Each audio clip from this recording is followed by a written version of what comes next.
Good morning, and today, February 1st, 2025, I want to start off by thanking anybody who's been praying with me for my community, my family. I thank you guys, for real. And, well, maybe this is good news, but I didn't resort back to witchcraft, even though I've been getting threats.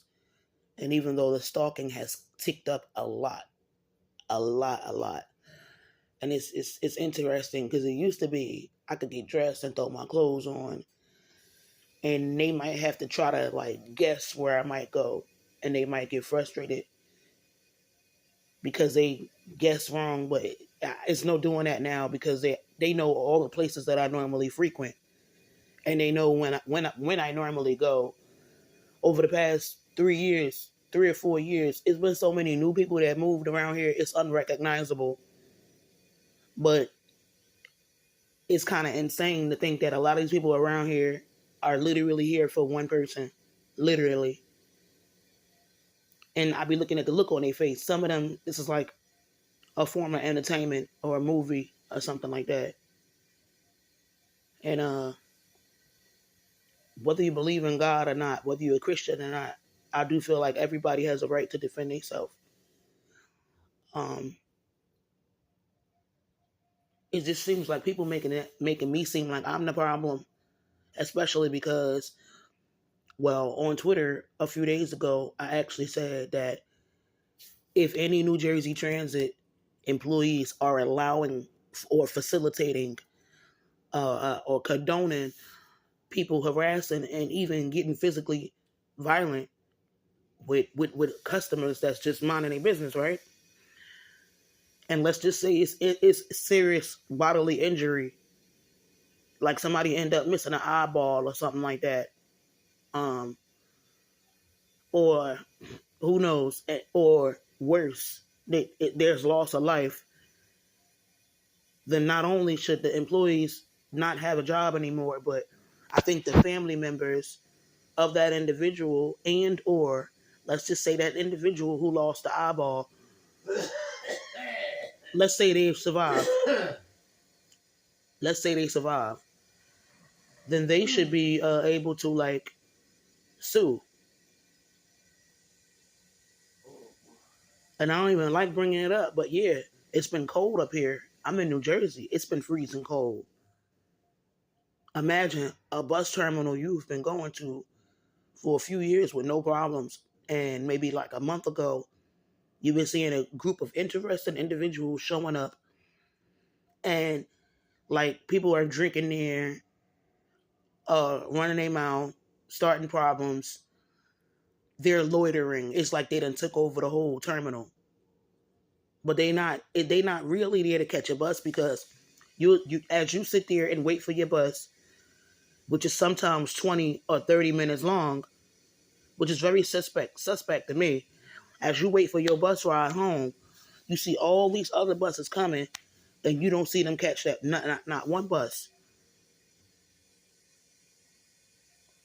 You don't see them catch not one bus, and I'm here to tell you, like, you can't do it at Penn Station. So how is it that you could do it at a New Jersey Transit bus terminal, but you can't go to Penn Station and do that?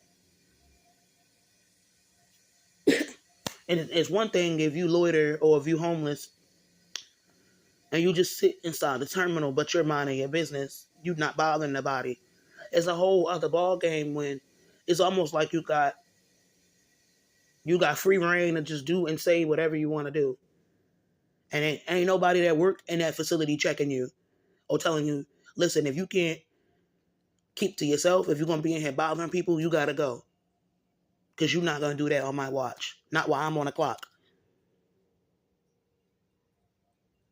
And I'm not saying that, a bunch of employees that work for New Jersey Transit is down with it, but I don't know. I did what I had to do over the summer to try to defend myself. I mean, I didn't win the fight. I fought a whole man that was muscular and he was in shape.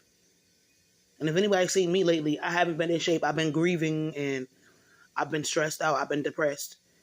And I'm actively working on like trying to better myself, not just spiritually, mentally, and emotionally, but physically. I'm in the process of trying to like, I guess bounce back. And you do want to stick to the right side of spirituality, the light side of spirituality. You feel me? Because at the end of the day, it's not a game. It's not a joke. It's not a game. But it's almost like it's literally the devil. Like, oh, she doing good. When we say funny, ignorant stuff, she ignores it. She tunes it out. She blocking this. She blocking that. She just blocking it. You know what I'm saying? She blocking it and she's praying more. So let us send all these dangerous people after her to tempt her to, like, I don't know, pull out a black candle or something. Because let's just say hypothetically, I get into an altercation because once again, I am forced to defend myself. And let's just say I don't make it, or I'm seriously injured and I end up unconscious or something like that. It wouldn't be hard. It wouldn't be hard. I got atherosclerosis and something else going on in my heart. One of the chambers in my heart, so it wouldn't be hard to put me out. And I already did witchcraft.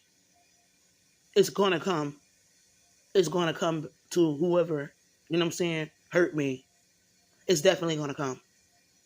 It's definitely gonna come. But I think it's interesting, like, once you learn how to like tune out negativity and block it out and you start praying more. It's almost like you're getting tested more.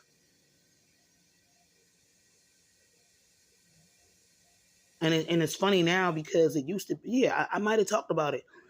Yeah, it used to be like, as far as the stalking is concerned, sometimes I could just throw my clothes on, go do what I gotta do and catch them off guard. I can't do that now because they're literally, it's like everywhere I go, like, you know what I'm saying?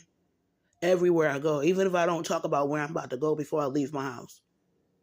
Even though they usually can figure out where I'm going, but it's everywhere I go now. And even sometimes when I'm standing on Lehigh, it be suspicious looking vans pulling up real close to the bus stop, and they'll just circle around. Cars are doing that now. That like they'll come real close to where I'm at. Nope. And sometimes, in a lot of cases, nobody will get out the car. They'll just come to the bus stop and they'll do a U-turn and go around. It's weird. It's almost like the beginning of targeting from a few years ago, but it's just like the beginning of targeting when you don't really fully understand what's going on, and the cars be doing that weird stuff. But I've been going through this long enough to now recognize it. I think I've been going through it longer than 2017, but now it's like, so when it's anything related to gang stalking, if you've been dealing with it for a while. What's also incredible is to see so many people that look like me volunteer to basically ruin me, or I don't know, assault me, um, which could, you know, end me because of my medical issues. Over the summertime, a guy attacked me, um, spit on me, so I returned the favor, and then we started fighting. You know what I'm saying? But even before he did all of that, he grabbed my shoulder and tried to drag me off of the New Jersey Transit bus. And he wasn't a transit operator. He wasn't security for New Jersey Transit. He didn't work for New Jersey Transit. So he was supposed to let me deal with the situation. But similar to what happened in Irvington a few days ago, the driver didn't even try to do anything, like, you understand what I'm saying? And that got real bad. It got real bad, and it could have resulted in a loss of life. When what they were supposed to do was call the police, even if you don't like me. When you see a physical altercation break out, you're supposed to call the police. Like, it was like a whole setup, and there was so many people that was down with it. Nobody cared, and that person was able to just walk away after several minutes.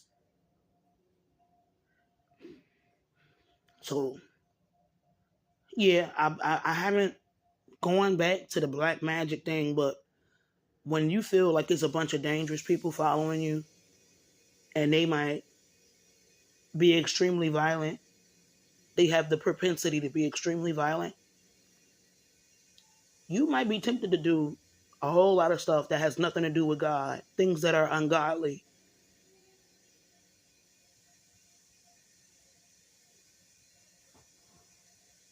Whether it be taking their life first, being proactive, or even going back to witchcraft, because you have done it before and you've seen results. It might have taken a little while. It might have taken a little while, but usually you always got you got your results.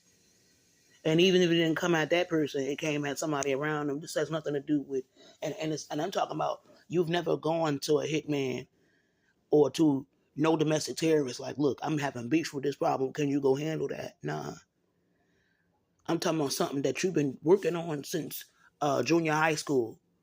Before all the controversy, before anybody knew anything about you, you tapped into the spiritual realm and you would pray for things. Sometimes good, hey, sometimes not so good. And they always came to fruition.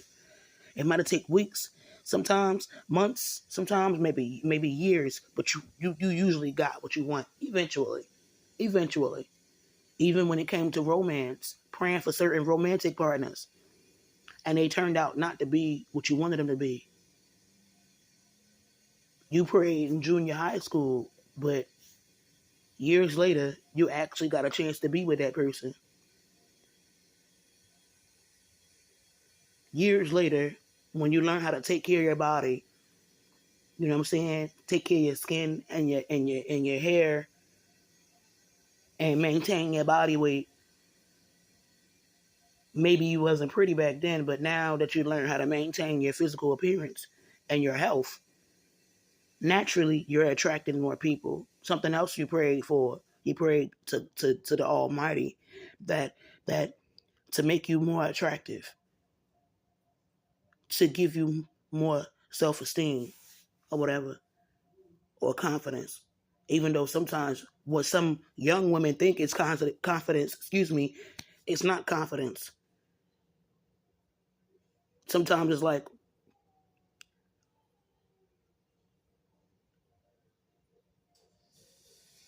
how can I say this? Overdoing it. Like I see so many. A good example of what I'm trying to make right now is I see so many naturally attractive sisters, and they overdo it. Like they overcompensate. Like they wear so many scantily clad outfits, and what it does when they do that, and when they put that heavy makeup on, um, it actually takes away from the natural beauty that they actually have. Especially like if they wearing something that's see through with some high heels, and it's like, or a really really short uh, dress with a bunch of cleavage showing or whatever. Um, if they do that, if they dress like that on a regular, it actually, to me personally, it actually takes away from the natural beauty that they have. And it's so many young girls doing it that it's not even like all that attractive anymore. And maybe it's just me, but okay, now I'm 35 now. I find it more attractive when females know how to put on a business suit and like the vest, you know what I'm saying? The V-neck vest, uh, or a cardigan or whatever you call it, and some boots, big old cowgirl hat, like that's more attractive. Or the long dress that go down to the knees, you know what I'm saying? And high heels, generally like a natural hairstyle.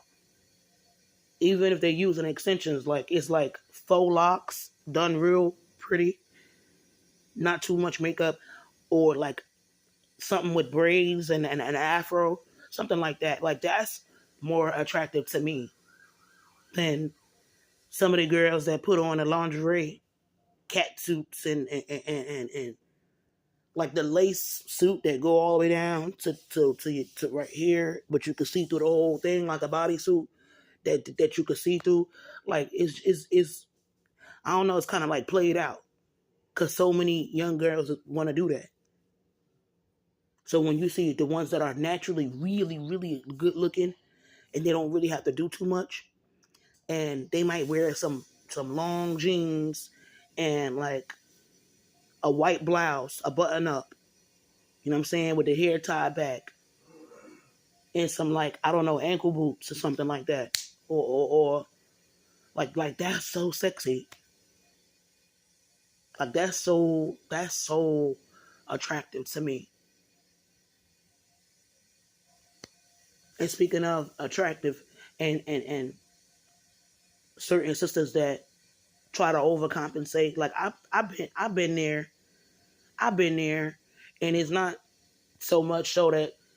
And when I first started doing it, I was still a minor when I would dress a certain way, but it's not to be manipulative. It's just we some of us we learned a long time ago when we were children that there's safety in being attractive, because let's say if you get picked on a lot or you might sometimes get bullied or whatever, you know that when you come with your hair done and you got a outfit on that you probably shouldn't even be wearing at school, and then you're like, you know what I'm saying, like because it look like you might be going to a lounge or a club, you know that people are less likely to treat you bad. Let's just say you carrying a bunch of heavy grocery bags. You know that guys are more likely to open the door for you instead of watching you struggle with those bags. You know that people that don't like you will sit there and be quiet, but at least they're not saying mean things to you. At least they're not trying to like start problems with you or fight you or something like that, because they know they would look like a straight up hater if they did so. The only downside is, well, if that skin tight dress is looking too good, not only would you might get sent home for being dressed like that at school, you might get sent home, but on your way home, on the bus ride home, you might have to argue with somebody for like trying to be inappropriate. Something that I literally went through one time when I was a teenager. Got sent home because my dress was like, I guess, doing too much. Even when I pulled it down to like to my kneecap, they just didn't like it. I was told, Miss Powell, you curvy. Like, it was weird because I'm a female, but a staff member was like, oh, you well endowed. That dress is too tight. Even if you pull it down to your legs, you got to go home and change your outfit. And on my way home, like, it was a dude on the bus that was clearly drunk, even though everybody was giving me compliments. And I was like, thank you, but I wasn't trying to be bothered with nobody. Um, and he was like, hey, sis. I said, oh, hi, how you doing? And then he kept saying, oh, hey, and then he was doing this right here with his right hand, and I'm sitting right next to him, and I'm like, excuse me. I said, I already said hi. I don't know what. You want to? It's like that. And then he started cussing me out, and I got so scared. I think I was like 16 or 17, and I got so scared because I did look a little older for my age. But it was crazy. Like, nobody helped me out. Even when I said, I'm a minor, and he was like, B, I don't give a F, whatever. Like, it was just wow. So I got up and walked up a little bit on the bus. I was not expecting that. This was like 2008, I think. This 2008 when this happened. And I graduated from Arts High in '09. So what I'm trying to say is sometimes when you get dolled up, especially if you're curvy, you know, hips, your buttocks, your boobies, um, sometimes it can be a double-edged sword because people could be inappropriate or they might try to like grab you if they don't know you or they don't know how to like if you're not really interested, they don't know how to like deal with it. But generally speaking, people tend to be nicer because society, you in our society, unfortunately, we have a lot of people that are extremely shallow, and so they tend to treat people based on how they look. It is what it is. It is what it is. Most people are not 100% unbiased, 100% unprejudiced. No, it's not like that. People tend to judge you on your hair, your physical appearance, what you wear, your weight. If they're prejudiced, if they're colorist or racist, they're gonna judge you on your skin color, your phenotype. Like it is what it is.